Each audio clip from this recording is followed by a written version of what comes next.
Hello and welcome back to Newsmin. It's the 31st of August and right now it's time for a whole bunch of news from a whole bunch of different games. Kicking us off in this episode, the announcement from Runic Games that the official release date for Torchlight 2 is Thursday, September the 20th, 2012. That's around 3 weeks from now.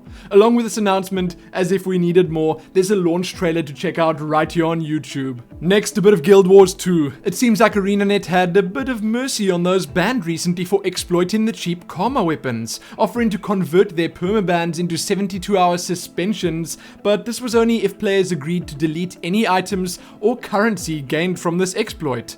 If that commitment is not honored, they will re-terminate the accounts. I honestly would have said just leave them banned, but hey, I think if anything this whole thing was a great warning and it shows that they really don't mess around and truly care for their game and its community.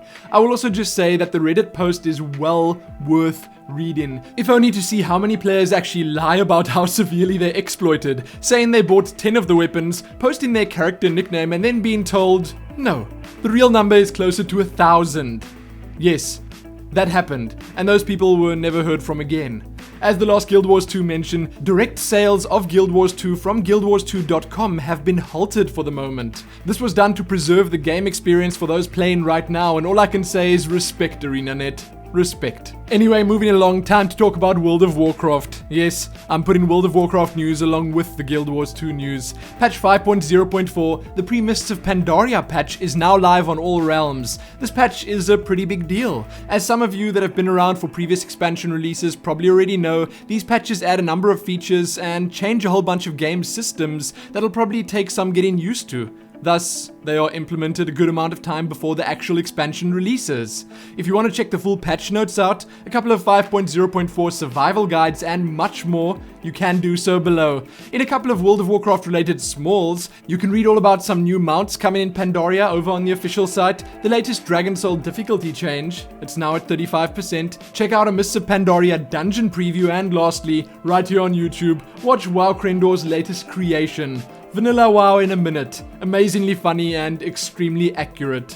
Next up, StarCraft II. David Kim has a few things to say about Terran vs Zerg balance and Blizzard's recent balance testing call to action. Check that out below. The official Battle.net World Championship site is now live and a trailer has been released for the World Championship Series Europe Finals. The latter can be seen right here on YouTube. Leenox secured himself a pretty big win at MLG Rally over this past weekend. The GSL Season 4 has started up and you can find some results from that below. Added to that, the Kespa seeds were announced and it looks like we'll be seeing Jay Dong, amongst others, in Code S.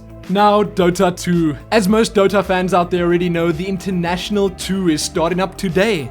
For realsies, and that's a pretty big deal. If you want to check the brackets out, find links to the stream or anything else, it's all linked below. Right here on YouTube, you can watch the Battle Begins trailer, and I will also mention that there's always the Dota 2 streaming client. You can watch the games in the Dota 2 client live, even if you don't currently have access to the Dota 2 beta. All you need to do is download the client and hop on in there. Super cool. Then as one extra, Team Liquid are now covering Dota 2 on teamliquid.net. The integration of the game into the site has been pretty seamless, and I'm sure they'll do a great job at it. Let's just hope the community plays nice. If all of that wasn't enough, let's check out a couple of interesting smalls. The PlanetSide 2 beta's NDA has been lifted, the Legend of Grimrock Dungeon Editor is now in beta, and there's a pretty impressive video of it to check out. Path of Exile's patch 0.9.12's patch notes have been released. Gotham City Imposters is now free to play on Steam. The creators of LA Noire have announced their new game, and it's apparently set to be truly next gen. Lastly, some information about the next Metal Gear Solid game and upcoming movie can be read about below. That's it for this episode. Remember to check the description below this video for everything that I spoke about and much more. Check back here soon for more, like the video and do all that other good stuff, and most importantly, happy all those things. Happy that.